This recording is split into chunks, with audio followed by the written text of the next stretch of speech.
श्री स्वामी समर्थ. तर थंडीच्या दिवसामध्ये आपल्याला त्वचेची काळजी कशी घ्यायची आहे हे या व्हिडिओमध्ये बघायचं आहे. तर वर्किंग वुमन असो किंवा होममेकर असो, प्रत्येकाला सुंदर दिसावं, स्वतःची काळजी घ्यावी असं वाटतं. नुसतं पार्टी किंवा फंक्शन पुरतंच नाही, तर रोजच आपणही आपल्या त्वचेची काळजी घेतली पाहिजे. विशेषतः थंडीच्या दिवसात त्वचेची काळजी घेणं खूप गरजेचं असतं. या दिवसामध्ये त्वचा कोरडी पडते, त्यासाठी भरपूर पाणी आणि फळांचा रस प्यावा. ज्यूस पिल्यामुळे त्वचेला चकाकी येते, तजेलदारपणा वाढतो. 76पेक्षा जास्त असलेला चांगला मॉइश्चरायझर साबण आपण वापरायला पाहिजे. थंडीच्या दिवसामध्ये जास्त गरम पाण्याने आंघोळ करू नये, कारण यामुळे त्वचा कोरडी पडू शकते. कोरफड जेल आणि गुलाब पाणी एकत्र करून चेहऱ्यावर लावायचे. हे त्वचेसाठी खूप फायदेशीर असतं. रात्री झोपण्यापूर्वी केशर आणि चिमूटभर हळद त्वचेला लावावी. यामुळे त्वचेला चमक येते. बेसन, हळद आणि दूध किंवा दही मिसळून लावल्यामुळे त्वचेवरील डाग कमी होतात, म्हणजे चेहऱ्यावरील डागांवर आपण याचा उपयोग करू शकतो. यामुळे त्वचा देखील उजळते.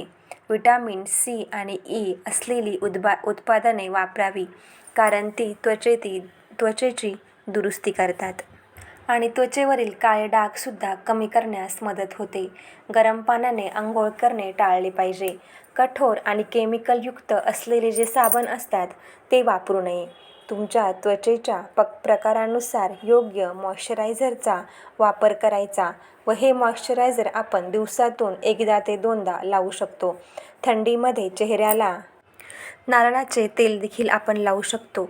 यामुळे त्वचा मऊ राहते व केमिकलयुक्त जे उत्पादने असतात त्यांच्यापासून देखील भीती असते की त्याचा साईड इफेक्ट काही होतो की काय. त्यामुळे नारळाचे तेल कधीही चांगले. दुधावरची साय देखील आपण चेहऱ्यावर लावू शकतो. यामुळे ओलावा टिकून राहतो. 10 मिनिटांनी आपण साय लावल्यानंतर चेहरा कोमट पाण्याने धुवावा. 2 चमचे मसूर आणि 1 वाटी कच्चे तेल किंवा उकळलेले दूध एकत्र करून मिश्रण तयार करायचे आणि हे चेहऱ्याला लावा. 10-15 मिनिटांनी हलका हाताने काढून टाका.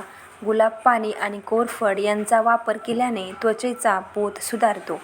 ओट्सची पावडर दही किंवा मधामध्ये मिसळून पेस्ट बनवायची.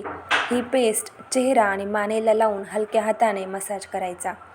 मॅश केलेले अवोकॅडो, बदाम तेल आणि ग्रीन टी एकत्र करून चेहऱ्याला लावायची.